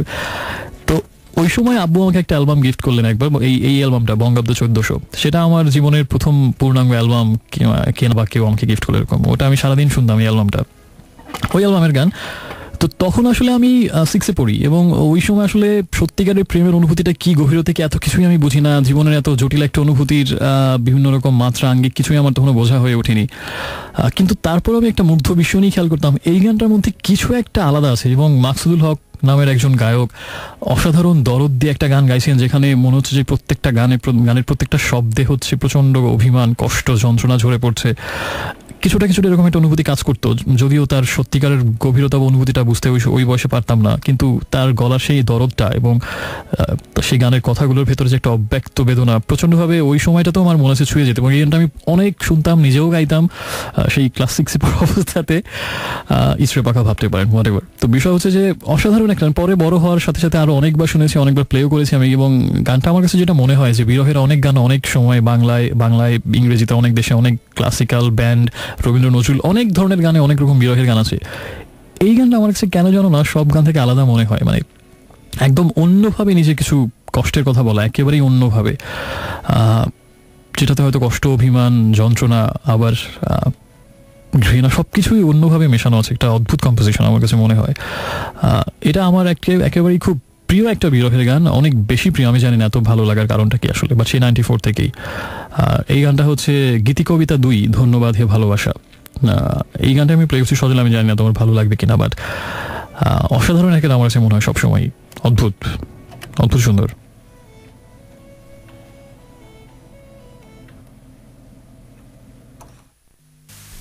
ইতিহাস তুমি কেঁদো না, পরিবর্তন hello friends, welcome back once again. শুনছেন এই মুহূর্তে আপনার সোলমেট অ্যান্ড আলটিমেট রেডিও মেটির আজকে, আর রেডিও আমার 88.4 FM এ আরেকবার স্বাগত। সময় হচ্ছে এখন 12:33। শুনছিলাম একটু আগে যে গানটা, সেটা হচ্ছে অ্যাডেলের গান সামওয়ান লাইক ইউ, এবং এটাও কিন্তু আরেকটা বিরহের গান ছিল, এবং আমার আরেকটা প্রিয় খুব বিরহের গান। আশা করছি পরপর দুটো গান সজলের খুব পছন্দ হয়েছে এবং সবারই হয়তো ভালো লেগেছে। আর তার আগে ছিল ফিডব্যাকের গান গীতি কবিতা 2। আচ্ছা, একটা বিষয় হচ্ছে যে সম্রাট আকবর, আমি শুনি যতদূর জানি, উনি অল্প বয়সে, খুব 14-15 বা 13 বছর বয়সে ভারতবর্ষের সম্রাট হিসেবে তিনি অধিষ্ঠিত হলেন দিল্লি সিংহাসনে, দিল্লীশ্বর হলেন। তখন উনি যতটা অবাক হয়েছিলেন, তার থেকে এই মুহূর্তে আমি তার থেকে বেশি অবাক। আরেকটা বিষয় হচ্ছে যে সম্রাট হুমায়ুন হচ্ছে একবার একটা যুদ্ধে হেরে পালিয়ে যাওয়ার সময় এক বিশাল ফাপড়ে পড়েছিলেন, কোনো মতে জীবন যায় অবস্থা। তখন একটা, আমি যতদূর জানি যে একজন মাঝি তাকে নৌকাটা চালিয়ে আরেক পারে নিরাপদে পৌঁছে দিয়েছিলেন, এবং তখন হুমায়ুন তাকে একটা শর্ত, মানে প্রমিস করেছিলেন যে আমি যদি আবার দিল্লি সিংহাসনে কোনোদিন বসতে পারি, তোমাকে একদিনের জন্য হলেও আমি দিল্লির বাদশা বানাবো। এবং অনেকেই প্রমিস রাখেন না, কিন্তু হুমায়ুন রেখেছিলেন। পরবর্তীতে অনেক কাহিনীর কীর্তির পরে যখন হুমায়ুন আবার দিল্লির সিংহাসনে বসলেন, সেই মাঝি তো আরেক চরম খুবই চাম্বাজ একজন লোক। তো উনি ভাবলেন যে এই চান্স কেন ছাড়বো, উনি তো প্রমিস করেছিলেন একদিনের জন্য হলেও আমাকে সিংহাসনে বসাবেন। তিনি ঘোড়ায় চড়িয়া মর্দ রওনা হইলো, অনেক কিছু কাহিনী কীর্তি ঘুরে, জায়গাটাকে ঘুরে, দিল্লিতে বহুদিন ধরে কষ্ট করে হাজির হলেন, এবং কোনো মতে অনেক কষ্ট করে হুমায়ুনের সাথে দেখা করলেন। হুমায়ুন কিন্তু তার প্রমিস রেখেছিলেন, একদিনের জন্য ওই লোকটাকে, ওই মাঝিকে দিল্লি সিংহাসনে বসিয়েছিলেন, এবং একদিন সেই লোকটি শাসন করেন। খুবই ইন্টারেস্টিং ঘটনা। তো এই ঘটনায় ওই লোকটা যত না অবাক হয়েছিল, তার থেকে এই মুহূর্তে আমি বেশি অবাক। জিজ্ঞেস করেন কেন? কারণটা হচ্ছে যে আমার বন্ধু জনি আমাকে SMS করেছে। এর থেকে, মানে আমার শোতে SMS করিস, আমার মোবাইল ফোনে না, আমার শোতে SMS করেছে জনি। এর থেকে অবাক বিষয় আমার সাথে 2006 থেকে হয়নি। 2006 থেকে কেন হয়নি সেটা আরেক কাহিনী। 2006 থেকে 2015, গত 9 বছরে আমার জীবনের সবচেয়ে চাঞ্চল্যকর, সবচেয়ে অভূতপূর্ব, সবচেয়ে তাৎপর্যপূর্ণ, সবচেয়ে অন্যতম অভূতপূর্ব, অভাবনীয়, অশ্রুতপূর্ব, এবং কি বলবো, আরও যদি নানাবিধ বিশেষণ থাকে, সেই ঘটনাটি এটি। জনি আমার আমার সাথে SMS করেছে, এটা কোনো মতেই ভাবা যায় না। এটা হতে পারে একদিক থেকে মানবযাত্রার অভিযাত্রায় বা মানবজাতির যে সামনের দিকে এগিয়ে চলা সেই মহাকালের যে পথ পরিক্রমা, তাতে একটা নতুন দিগন্তের সূচনা হলো, অথবা উল্টোটা হতে পারে যে মানবতার এক চরম বিপর্যয় নেমে আসলো আজকে রাতে এই SMS এর মাধ্যমে। যেটাই হোক না কেন, thank you so much Johnny. আমি নিজেকে অত্যন্ত সম্মানিত বোধ করছি এবং আরো বেশি সম্মানিত বোধ করছি উর্মিকে সাথে নিয়ে SMS করায় আমাকে এই মুহূর্তে। আসলে জনি হচ্ছে আমার খুবই ঘনিষ্ঠ একজন বন্ধু, আমার IB এর ক্লাসমেট, খুবই প্রতিভাবান একজন বন্ধু এবং খুবই জলি মাইন্ডের একজন বন্ধু। আরো অনেক গুণ আছে, সেগুলো অনেক না বলি। তো আমার একটা ব্যাপার আছে, সেটা হচ্ছে যে আমার কোনো ফ্রেন্ড বা কোনো আত্মীয় স্বজন যখন আমাকে SMS করে আমি খুবই লজ্জা পাই, কেন যেন খুব চরম সাই ফিল করি, কথা আটকে যায় আর কি, এলোমেলো হয়ে যায়। তো এই মুহূর্তে প্রচন্ড বিব্রত বোধ করছি জনির SMS দেখে। আর জনি যে গানটা শুনতে চাই সেটা হচ্ছে যে আমি ঘরের হইনি বাহির আমায় টানি, লিমনের গান। অসম্ভব সুন্দর একটা গান। জনির চয়েস এত ভালো গানের ব্যাপারে আমি এটা আসলে জানতাম না, তো আজকে জানলাম। জনি এই গানটা আমার নিজের খুব প্রিয় এবং আমি গানটা প্লে করছি। তো গানের চয়েস খুবই ভালো। অবশ্য তোর চয়েস যে ভালো এটা আরেকটা ব্যাপারে আমি বুঝতে পেরেছিলাম, সেটা হচ্ছে যখন উর্মিকে আমি জানতে পারলাম। অসাধারণ একটা মেয়েকে চুজ করেছিস জীবন সঙ্গিনী হিসাবে, এবং আমার কাছে মনে হয়েছে এরকম একটা মেয়ে পাশে থাকলে তার জীবনটা সর্বাঙ্গ সুন্দর হতে পারে। So best of luck, all the best, এবং তোর সন্তান শ্রেষ্ঠর জন্য শুভকামনা। অ্যান্ড আর ভাবিকে যেটা বলবো যে মাঝে মাঝে একটু ছুটি ছাটা দিলে যদি আমাদের সাথে একটু দুদণ্ড আড্ডা টাড্ডা মারে, আমার মনে হয় মহাকালের বা মানব সম্প্রদায়ের খুব একটা ক্ষতি হবে না। আবার এটার জন্য আমাকে বা জনিকে ঝাড়ি দেবেন না প্লিজ। হ্যাঁ, গানটা প্লে করছি জনি। আর আরেকটা কথা আমি ভাবছিলাম অনেরে বলবো কিনা, অর্ধেক বলি অর্ধেক না বলি। অর্ধেকটা হচ্ছে এই, জনির সাথে আমি দুটো বিনিদ্র রজনী কাটিয়েছিলাম একসাথে, জীবনের দুটো মূল্যবান রাত। একটা ক্লাসিক্যাল গান আছে কমল দাস গুপ্তের সুর করা, সেটা হচ্ছে যে এসেছিল মধুযামিনী। তারপর আরেকটা গান আছে, ওটা কমল দাস গুপ্তের সুর করা, যে মোর জীবনের দুটি রাতি, একটিতে হায় শুধু কাছে আসা, আরেকটিতে শুধু চলে যাওয়া। খুবই ওই পুরোনো দিন একটা খুব জনপ্রিয় গান, মোর জীবনের দুটি রাতি। তো আমার জীবনের সেই দুটি রাতি অন্য এক কারণে আমার কাছে সারা জীবন মনে থাকবে। জনির সাথে কাটানো সেই 2 রাত IBA হোস্টেলে, জনির সাথে জনির রুমে। কারণটা নাই বলি, ওই যে বললাম অর্ধেক বলবো অর্ধেক বলবো না। আর অনেক SMS পাঠিয়েছেন আমাকে, তাদের SMS একটু পড়া দরকার। অনেক বন্ধু SMS পাঠিয়েছেন, নিজ কথা প্রচুর বলে ফেলেছি আমি ফাঁকে। আমাকে SMS পাঠিয়েছিলেন, তার নাম হচ্ছে, আচ্ছা হারিয়ে ফেলেছি কার SMS। ওকে, খুঁজে পেয়েছি আমি। আমাকে SMS পাঠিয়েছেন যে বন্ধুটা, তার নাম হচ্ছে লিমা। লিমা আমাকে জানিয়েছেন যে, আচ্ছা লিমার SMS নিয়ে আমার অনেক কিছু পড়েছিলাম। ব্লু নাইটিঙ্গেলকে বলবো যে আন্টির সাথে আমার দেখা হয়েছিল বোধহয় 2009। আন্টি এখন কেমন আছে আমার খুব জানতে ইচ্ছে হয়। সিমিন ফ্রম গোপীবাগ, খুব জানলাম, ভালো লাগলো তোমার সম্পর্কে জানতে পেরে। মতিঝিলের কলি আমাকে আলামিন বিষয়ক আরেকটা SMS পাঠিয়েছেন।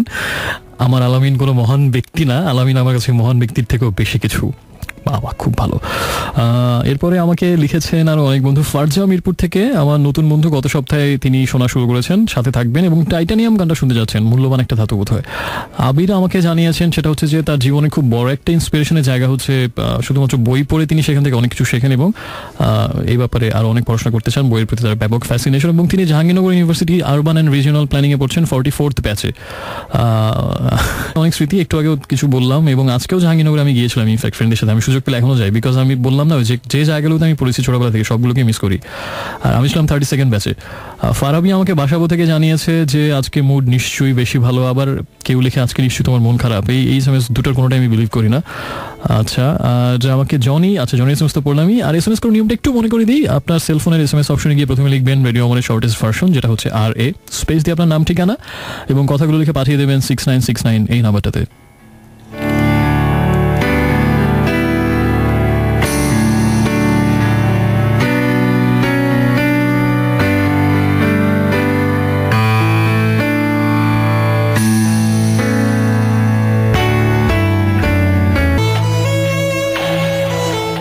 Friends, welcome back once again. শুনছেন এই মুহূর্তে আপনার মধ্যরাতের আগন্তুক বন্ধুরা আজকে আরেকবার। আর চলছে এখনো ড্রিমস অ্যাভিনিউ শনিবার রাতের বিশেষ আয়োজন।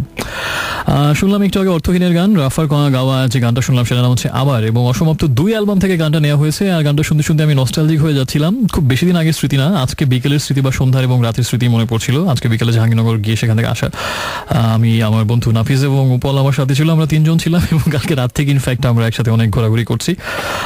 এই গান, এই পুরো অর্থহীনের অসমাপ্ত 1, অসমাপ্ত 2 দুটো সিডি আমরা পুরোটা শুনলাম। ওয়ারফেজের পথ চলা সিডিটা শুনলাম, আরো অনেক শুনেছি, পার্ল জ্যাম শুনলাম, মেটালিকা শুনলাম, তারপরে আমরা ইগলস শুনলাম, তারপরে আমরা আরো অনেকগুলো ব্যান্ডে শুনলাম, মানে প্রচুর গান শোনা হয়েছে আজকে।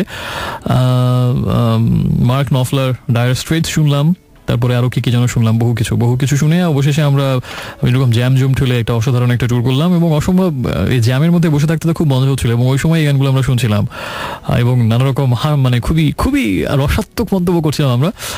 যাই হোক, সে হচ্ছে অন্য প্রসঙ্গ। তো এই গানটা শুনতে শুনতে আমার আজকে বিকালে কথাগুলি মনে পড়ছিল, এবং আমার কাছে আসলে মনে হয় সত্যিকার অর্থেই আজকাল অবশ্য বন্ধুত্বটা বিজ্ঞাপনের একটা অংশ হয়ে গেছে, এবং বন্ধুত্বটা হচ্ছে আসলে পণ্য বাজারজাতকরণের একটা আশ্রয়। এখন বন্ধুত্বের নাম বলে বিভিন্ন পণ্যের মার্কেটিং করা হয়, বিভিন্ন নাটক টেলিফিল্ম বানানো হয় বন্ধুত্ব এই থিমকে উপজীব্য করে। মানে বন্ধুত্ব এখন একটা প্রোডাক্ট, সেই কমার্শিয়াল প্রোডাক্ট বন্ধুত্বকে পাশে রেখে এমনি সত্যিকার বন্ধুত্ব নিয়ে আমার আসলে মনে হয় যে জীবন অনেকটাই ফাঁকা সত্যি, যদি কিছু ভালো বন্ধু না থাকে। ফাঁকা হয়তো না হয়, অনেক দিক থেকে সার্থক হতে পারে বন্ধু না থেকেও, বাট আমার কাছে মনে হয় যে না, সার্থকতার পরেও যদি সত্যিকারের ভালো বন্ধু থাকে নিশ্চয়ই আরো অনেক বেশি রঙিন সুন্দর হয় জীবনটা। সে যাই হোক, জয় হোক বন্ধুতে। এবং আমাকে অনেক বন্ধু SMS পাঠিয়েছেন, dream girl, all the best for your exam, খুব ভালো এক্সাম, এবং আশা করছি খুব ভালো এক্সাম দিয়ে আবার আমাদের সাথে জয়েন করবে। নির্জন আমাকে জানিয়েছে খুব সুন্দর একটা কথা লিখেছে, সেটা হচ্ছে যে স্বপ্নের অপূর্ণতায় সময় কাটবে, তবু এই মায়া এই ভালো লাগায় বেঁচে আছি, থাকবো আজীবন, হৃদয়ের গহীনে চোখ রেখে স্মৃতিগুলোয় মমতার স্পর্শ দিও। ওরে বাবা, এই ক্ষমতা নিশ্চয়ই অসম্ভব বড় মনের একজন মানুষ আপনাকে দিবে। শুভকামনা থাকলো আপনার জন্য। একা আমাকে জানিয়েছেন, একা নামের একজন আমাকে যেটা লিখেছেন সেটা হচ্ছে যে স্মৃতি হচ্ছে মানুষের জীবনের সবচেয়ে দামি সম্পদ, স্মৃতিগুলোকে আঁকড়ে ধরে জীবনটা পার করে দেওয়া যায়। আমি আপনার সাথে একমত। হোয়াইট রোজ আমাকে জানিয়েছেন আজকে জাহাঙ্গীরনগর এক্সাম ছিল, এবং নিশ্চয়ই এক্সাম ভালো হয়েছে আজকে। সেখানে হ্যাঁ, এক্সামের একটা ব্যাপক পরিবেশ দেখলাম, ব্যাপক পড়াশোনা, সবাই খুব সিরিয়াস কি আছে জীবনে।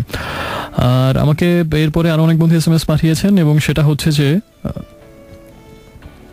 তার নাম কি, তার নাম হচ্ছে চারু, আমাকে SMS করেছেন। চারু আমাকে যেটা লিখেছেন সেটা হচ্ছে যে তার হোস্টেলের রুমমেট কেয়াকে নিয়ে, এবং কেয়ার প্রতি তার অপরিসীম ভালোবাসার কথা জানিয়েছেন, এবং তার প্রতিও কেয়ার যে অসম্ভব গভীর মমতা দরদ সবকিছু কথা লিখেছেন, এবং আশা করবো এই বন্ধুত্বটা, কিছুক্ষণ আগে বন্ধুত্ব নিয়ে কথা হচ্ছিল, আর সেই বন্ধুত্ব সবসময় জাগরুক থাকবে, কেয়া এবং চারুর বন্ধুত্ব। আর কেয়া নাম শুনে আমার একটা ছোটবেলার আরেকটা ঘটনা বা আরেকটা মানুষের কথা মনে পড়ে গেল। কেয়া নামের একটা মেয়ের কথা আমার মনে পড়ে গেল। সবাই নিশ্চয়ই নড়ে চড়ে বসছেন যে নিশ্চয়ই কোনো রোমান্টিক গল্প শুনবেন, এরকম কিছু না। এটা হচ্ছে আমি তখন ক্লাস 1-এ পড়ি, ওই সময়ের ঘটনা।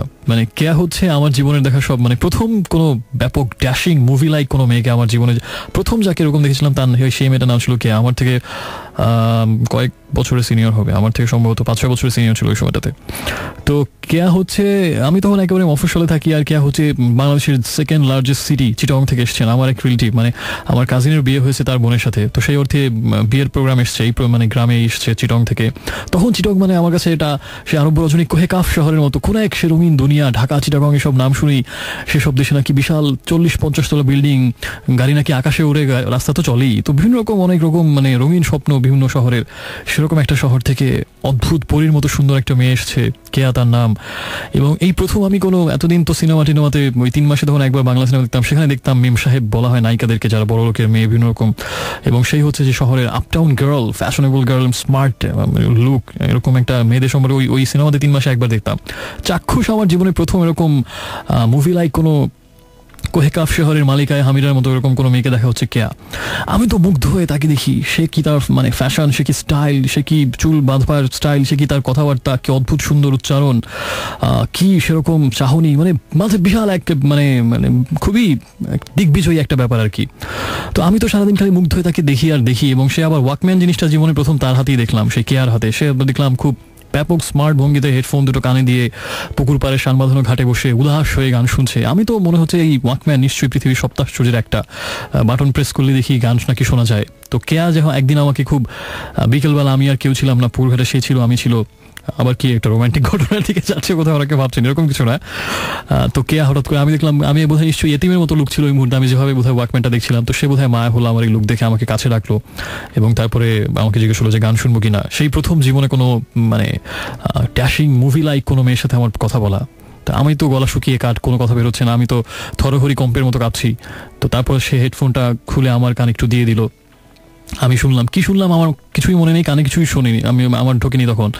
আমি শুধু অবাক বিস্ময়ে এক অদ্ভুত শিভালরিতে ভাবছি যে কেয়া পৃথিবীর এই মুহূর্তে আরব রজনীর মালিকায় হামিরা আমার পাশে বসে এবং আমার নিজের হাতে আমার কানে হেডফোন দিয়ে দিল। আমার মনে হচ্ছিল যে না, পৃথিবী বোধহয় জয় করে ফেলেছি। সে এক অদ্ভুত অনুভূতি। তো কেয়া নাম শুনে আমার সেই কেয়ার কথা মনে পড়ে গেল। তো বহু বছর পরে কেয়ার আর কোনো খোঁজ খবর ছিল না, ওই জীবনে সেই ছোটকালে দেখা ওই শেষ। বহু বছর পরে আমার সেই এক রিলেটিভের কাছে শুনলাম সে এখন ঢাকায় থাকে, তার ফ্যামিলি নিয়ে, তার হাজব্যান্ড, বাচ্চা কাচ্চা নিয়ে। তো আমার একটা সুযোগ ছিল একটা দাওয়াতে সেই কেয়ার সাথে দেখা, কিন্তু আমি আর যাইনি। আমার কাছে মনে হচ্ছিল এখন গিয়ে দেখবো সেই কেয়ার এই কেয়ার মধ্যে আকাশ পাতাল তফাৎ, হাজার হাজার মাইল।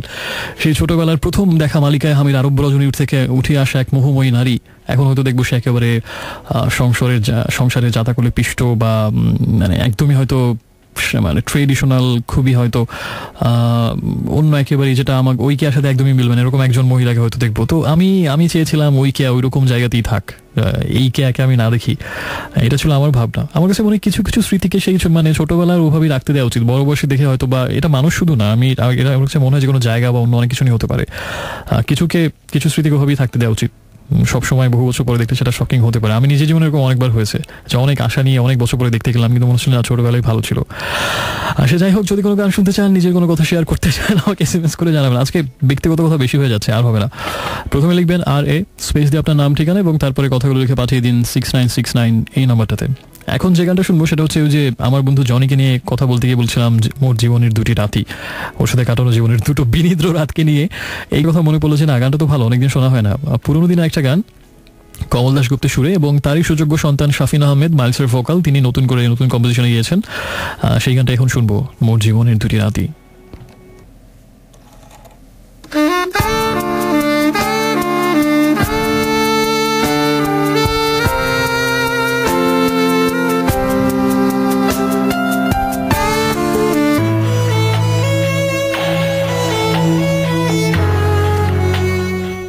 ফ্রেন্ডস, শুনছেন এই মুহূর্তে আজকে আরেকবার, আর চলছে এখনো ড্রিমস অ্যাভিনিউ, এবং আপনি এই মুহূর্তে আছেন রেডিও আমার 88.4 FM এর সাথে। শুনছিলাম যে গানটা একটু আগে, সেটা হচ্ছে সার্ভিস গার্ডেনের গান truly madly deeply. Truly madly deeply আগে যে গানটা শুনলাম সেটা হচ্ছে পুরোনো দিনের একটা গান, মোর জীবনের দুটি রাতি। যারা পুরোনো দিনের গান পছন্দ করেন তাদের জন্য ছিল স্পেশালি এই গানটা। আরেকটা পুরোনো দিনের গান শুনবো কিছুক্ষণ পরে, তার আগে কিছু SMS পড়ি। এখন এই মুহূর্তে কোনো SMS পড়বো না, কোনো কিছুই করবো না, কারণ হচ্ছে আজকে প্রচুর ব্যক্তিগত কথা বলে ফেলেছি। নিশ্চয়ই সবাই বিরক্ত হয়েছেন, তাই আমি এখন কোনো কথাই বলবো না, প্রচুর গান প্লে করবো, কথা কম গান বেশি। শুধু SMS করার নিয়মটা মনে করে দিই। যদি কোনো গান শুনতে চান, যদি নিজের কোনো কথা শেয়ার করতে চান, এর বাইরেও যে কোনো কিছুর জন্য আপনার মোবাইল ফোনের SMS অপশনে যাবেন, গিয়ে লিখবেন রেডিও আমারের সংক্ষিপ্ত রূপ RA স্পেস দিয়ে আপনার নাম ঠিকানা লিখবেন এবং তারপরে কথাগুলো লিখবেন আর পাঠাবেন যে নাম্বারটাতে, সেটা হচ্ছে 6969 6969। কোনো 96 মূলক কথাবার্তা লিখবেন না, নিজের মনে কথাগুলো লিখুন। এখন যেখানটা প্লে করবো, এটা হচ্ছে মাঝে মাঝে এমন হয়তো আপনার হয় যে কোনো কিছু নিয়ে একটা মনে হয় যে যদি সুযোগ পাওয়া যেত, এটাকে উল্টো করে করতাম, এটাকে উল্টোভাবে করতাম, বা এটাকে ফিরিয়ে দিতাম, অন্যভাবে করতাম, অন্যভাবে চাইতাম, অন্যভাবে বুঝতাম, অন্যভাবে দিতাম। সব কিছুই মানে একেবারে উল্টোভাবে করার একটা ইচ্ছা, বাসনা অনেকভাবেই হয়তো অনেক সময় মানুষের জীবনে এরকম ইচ্ছাটা হয়, মনে হয় যদি এটা না হয় ওটা হতো, এরকম অনেক যদি টদির অনেক কিছু হিসাব মিলে। আসলে আমার কাছে মনে হয় এভাবে চিন্তা করে কখনো লাভ হয় না, কারণ ওটা না হলে হয়তো আপনি এই ভুলটা হয়তো করতেন না, কিন্তু আর 10টা ভুল হয়তো তখন হতে পারতো। তো আসলে কখনোই গ্যারান্টি দিয়ে বলা যায় না এটা না করলে আপনি ইচ্ছে ভালো থাকতেন। সো যা হয়েছে সেটাকে মেনে নিন, সেটাকে যেহেতু চেঞ্জ করা যাবে না, বরঞ্চ বর্তমান এবং ভবিষ্যৎটা যাতে সুন্দর হয় সেই চেষ্টাই করা উচিত। এত কথা বললাম কারণ গানটাই হচ্ছে আসলে লাকি আহমেদের একটা গান, আগে যদি জানতাম। ওই যদির অনেক যদির আক্ষেপ আমাদেরকে পড়ায় সবাইকেই, এবং জীবনে চলার পথে অনেক কিছু নিয়ে মনে হয় যদি এটা না করতাম, যদি এমন না হতো, যদি ওই সময় এটা না হয় ওটা হতো। সবকিছুই আসলে এই আফসোসটা বৃথা, একেবারেই বৃথা, একদম কোনো সম্পূর্ণ অপ্রয়োজনীয়। এগুলো নিয়ে ভেবে কোনো লাভ নেই। ওই যদি না হলে আর অনেকগুলো খারাপ কিছু হতে পারতো, ওর থেকেও খারাপ। সো যদির কথা নদীতে, শুধুমাত্র বর্তমান এবং ভবিষ্যৎকে সুন্দর করে কি করে আরো সাজানো যায় সেই চেষ্টা করুন। আর কি যেন একটা কথা মনে করলাম, এই যদির কথা নদীতে বলতে গিয়ে মাঝখানে প্যাচ লেগে হারিয়ে গেল। সে যাই হোক, কথা আবার পরে হবে। আগে যদি জানতাম গানটা শুনে আসছি এবং একটু পরে ফিরবো, সাথী থাকুন। আগে যদি জানিতাম তবে মন ফিরে চাইতাম, এই জ্বালার প্রাণে সহে না।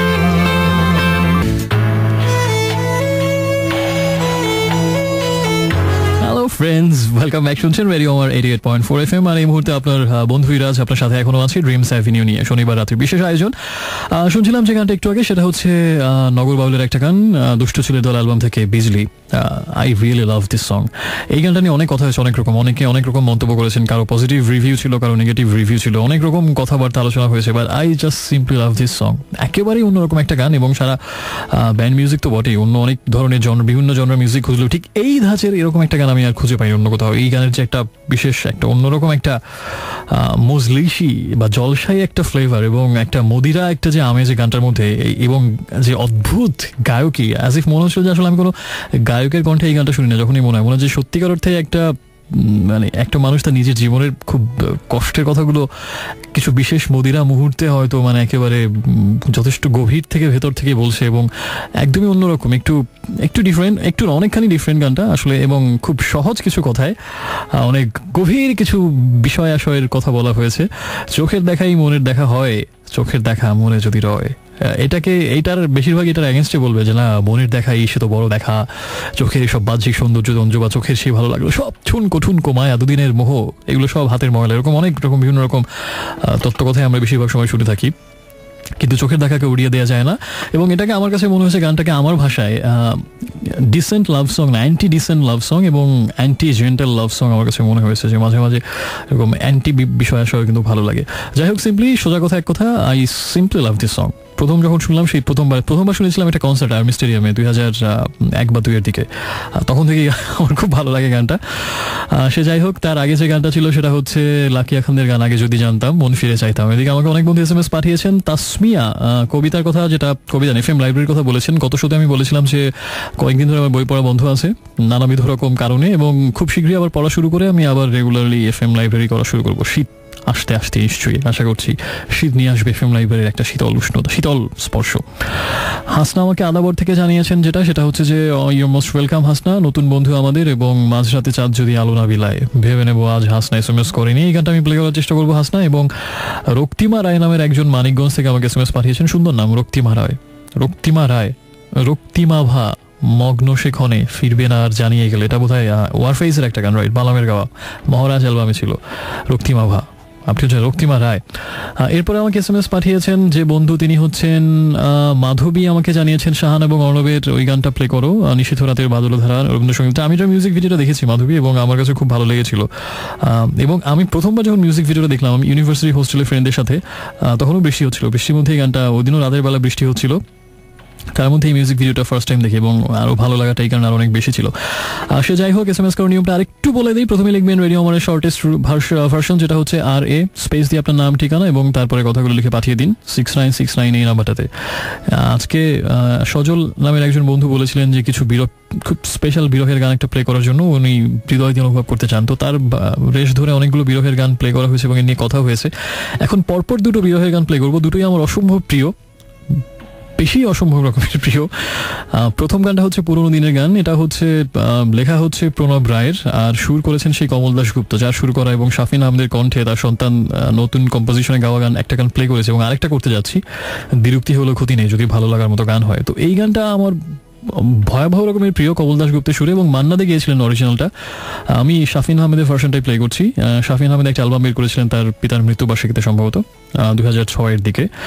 সেই অ্যালবাম থেকে, কতদিন দেখিনি তোমার অ্যালবাম থেকে এই গানটা নিয়েছি আমি, এবং প্রত্যেকটা লাইন এত অপূর্ব, প্রত্যেকটা শব্দ এবং সুরের যে এক মানে, কমল দাশগুপ্ত হচ্ছে আমার সবচেয়ে বেশি রকম পছন্দের মিউজিক কম্পোজারদের একজন, কমল দাশগুপ্ত, এবং তার সুর সম্পর্কে আমার কাছে মনে হয় যে যদি কোনো সুর স্বর্গকে ছুঁয়ে যেতে পারে, আমার কাছে মনে হয় কমল দাশগুপ্তের সেই ক্ষমতাটা ছিল, এবং যে কারণে নজরুলের মতো এক অমর স্রষ্টার এত ঘনিষ্ঠ একজন বন্ধু হতে পেরেছিলেন, এবং তার অনেক গানে সুর করেছিলেন কমল দাশগুপ্ত, যে মানুষটার সম্পর্কে আমার মনে হয় আমাদের দেশে দিন আসলে অনেকটাই অবহেলিত, অনেক বেশি আরো স্বীকৃতি বা সম্মান তার প্রাপ্য ছিল।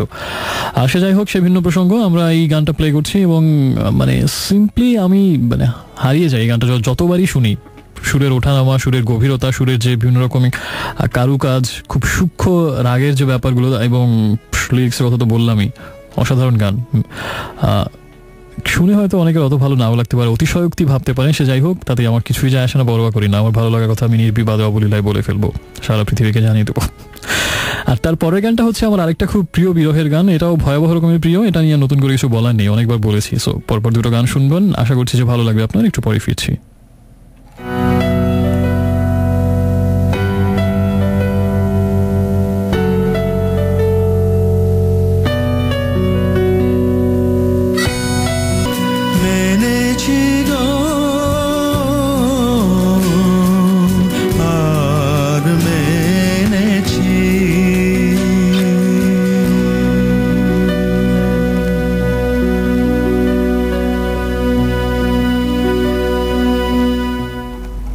So friends, মেনেছি ও হার মেনেছি গানটা শুনছিলাম। আর বেশি কিছু না বলে গানটা নিয়ে আমি অলরেডি লস্ট। সে যাই হোক, একটা কবিতার জন্য অনেক কবিতা নিয়ে আজকে অনেক SMS, অনেক কথা, অনেক কিছু হয়েছে। একটা কবিতা না পড়লেই না। একটা কবিতা পড়ে, এটা হচ্ছে আহসান হাবিবের একটা কবিতা। আমার আহসান হাবিবের প্রেমের কবিতাগুলো অসম্ভব সুন্দর লাগে, একটু অন্যরকম, এবং এই কবিতাটা একটু বেশি সুন্দর। তার প্রতি আমি একটু অবিচারই করব সেই কবিতাটা পড়ার স্পর্ধা দেখিয়ে। তারপর দেখি আরেকটা গান যেটা প্লে করার কথা বলেছিলাম, আরেকটা অসম্ভব রকম প্রিয় সেই গানটা, সেটাতে প্লে করছি। আর আহসান হাবিবের এই কবিতাটার নাম হচ্ছে একবার বলেছি তোমাকে। একবার বলেছি তোমাকে আমি ভালোবাসি, একবার বলেছি তোমাকে আমি তোমাকেই ভালোবাসি। বলো এখন সে কথা আমি ফেরাবো কেমনে? আমি একবার বলেছি তোমাকে, এখন তোমাকে আমি ঘৃণা করি। এখন তোমার দৃষ্টির কবলে এলে ক্ষতস্থান জ্বলে জ্বলে ওঠে। তোমার সান্নিধ্যে এলে তুমি উষ্ণ নাভিমূল থেকে বাতাসে ছড়াও তীব্র সাপিনীর তরল নিঃশ্বাস। আমি যতবার ছুটতে চাই, তোমার দৃষ্টির বাইরে যেতে চাই, তুমি দু চোখে কি ইন্দ্রজাল মেলে রাখো। আমি ছুটতেও পারি না, আমি ফেরাতে পারি না কথা। আমি একবার বলেছি তোমাকে। সম্রাজ্ঞীর বেশে আছো, নত জানু আমি দাসানুদাসের ভঙ্গি করপুটে। দেখি তোমার মুখের রেখা অবিচল, স্থির জঙ্ঘা, চলে না টঙ্কার। তুমি পবিত্রতা পবিত্রতা বলে অস্পষ্ট চিৎকার করো। তুমি কেবলই মালিন্য দেখো, অশ্লীলতা, ক্রমান্বয়ে হীনা, ক্রোধ বাড়ে, উত্তেজনা বাড়ে, নামে উষ্ণ জলস্রোত। তুমি এইভাবে প্রবল ঘৃণায় আমাকে ভাসিয়ে দিয়ে অহংকার রাখতে চাও অটুট। তবুও পৃথিবীতে আছে কিছু মানুষের অবস্থান, তারা অপমানে ধন্য হয়, উপেক্ষায় ঋজু। তারা স্বভাব কাঙাল, যদি একবার বলে তবে ফেরাতে পারে না। আমি ফেরাতে পারি না। আমি একবার বলেছি তোমাকে আমি ভালোবাসি। ভালোবাসা, ভালোবাসা, ভালোবাসা, ভালোবাসা। সে কেমন? কোন দীপ্র স্বর্গীয় প্রতাপ যার মৃত্যু নেই, জন্মান্তর নেই?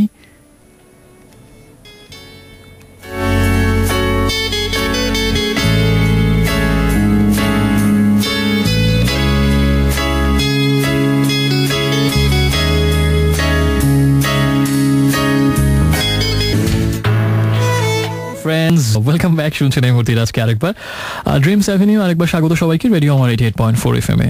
শুনছিলাম একটু আগে যে গানটা, সেটা হচ্ছে এলআরবির এখন অনেক রাত। যে গানটা নয়, নতুন করে আর কিছু না বলার প্রয়োজন এই মুহূর্তে নেই, শুধু একদম খুব তাজা একটা স্মৃতি শেয়ার করি সবার সাথে। সেটা হচ্ছে যে কালকে রাতে বন্ধুরা মিলে ঘুরতে গিয়েছিলাম, একদম ভোরবেলা এসেছি। রাত বিরাতে বাইরে ঘুরে ভয়াবহ সব বাজে ছেলের দল। সে যাই হোক, আসল প্রসঙ্গে আসি। সেটা হচ্ছে যে অক্টোবর মাসের 23 তারিখ 24 তারিখ, কিন্তু সেই রাতের বেলা আমরা ফিরছিলাম ভোর রাতের দিকে বা যাবার সময়টাতেও এত মানে গাঢ় কুয়াশা হাইওয়েতে ছিল। এই বছর এই প্রথম এটা দেখলাম। এখনো শীতের কত বাকি, কিন্তু তারপরও ভয়াবহ রকমের কুয়াশা, মানে সামনে কিছু দেখা যাচ্ছে না, এরকম অদ্ভুত সুন্দর লাগছিল। যে বন্ধুটা চালাচ্ছিল গাড়ি, তার খুব সমস্যা হচ্ছিল এবং সে খুব পেইন পাচ্ছিল, কিন্তু আমরা যারা সাথে ছিলাম তারা ব্যাপক এনজয় করছিলাম। আমাদের আনন্দের, যে কারো পৌষ মাস কারো সর্বনাশ, এরকম বিষয়টা। তো অনেক অনেক অসাধারণ লাগছিল ওই কুয়াশা ঘেরা রাতের সৌন্দর্য, একটু ঠান্ডা ঠান্ডা হিম হিম একটা অনুভূতি, তার ভেতর দিয়ে কুয়াশা, এবং হঠাৎ করে হয়তো গাড়ি আটকে যাচ্ছে, চালানোই যাচ্ছে না কুয়াশার জন্য, কিছুই দেখা যাচ্ছে না। অদ্ভুত অনুভূতি। তো অনেক বছর পর, অনেক বছর পর আছে, আই মিন এক বছরই কবে দিয়ে গেছে হারি রবীন্দ্রনাথ তার জন্য জীবনানন্দে সেই লাইনের মতো। তো সেটা বহু বছর পরে দেখলাম। তো আবার আসার পথে যখন এরকম দেখছিলাম, তখন একদম ভোর হবে ঠিক তার আগ মুহূর্তেও এমনিতেই ওই সময়টা একটু অন্যরকম, মানুষের মনে একেবারেই ভিন্ন কিছু অনুভূতির জন্ম দেয়, নতুন কিছু চেতনার জন্ম দেয়। সবকিছুকেই শুভ সুন্দর বলে ভাবতে ইচ্ছে হয়, এবং সবকিছুকেই প্রেমময়, অদ্ভুত সুন্দর, মায়াময় বলে মনে হয়। ওই জীবনানন্দের ভাষায় পৃথিবীকে মায়াবী নদীর পাড়ের এক দেশ বলে মনে হয়, ওরকম একটা অনুভূতি কাজ করে। তো আজকের ওই ঠিক ভোর হওয়ার আগ মুহূর্তের ওই সময়টাতে, কুয়াশা ঘেরা সেই সময়টাতে, অদ্ভুত সুন্দর সময়টাতে এই গানটা বাজছিল গাড়ির সিডি প্লেয়ারে। এখন অনেক রাত এলআরবির, এবং অদ্ভুত অনুভূতি কাজ করছিল ওই সময় ওই কুয়াশার সৌন্দর্য দেখতে দেখতে। এবং মনে হচ্ছিল জীবনে আমাদের এত রহস্য, এই মহাবিশ্বে এত রহস্য, যেগুলোর হয়তো 0.001% এখনো মানব জাতির ভেদ করতে পারেনি। সৃষ্টি, স্রষ্টা, মহাকাল নিয়ে এতই কুয়াশা ঘেরা, অদ্ভুত রহস্য ঘেরা দুনিয়াতে, পৃথিবীতে অনেক কিছুই হয়তো জানবো না, কিছুই জানা হবে না, না জেনেই হয়তো চলে যাব। এত কিছু জানি না, এত কিছু বুঝতেও চাই না। ওই সময়টাতে ঠিক একটা অনুভূতি কাজ করছিল, সেটা হচ্ছে যে কোনো কিছুই চাই না জীবনে।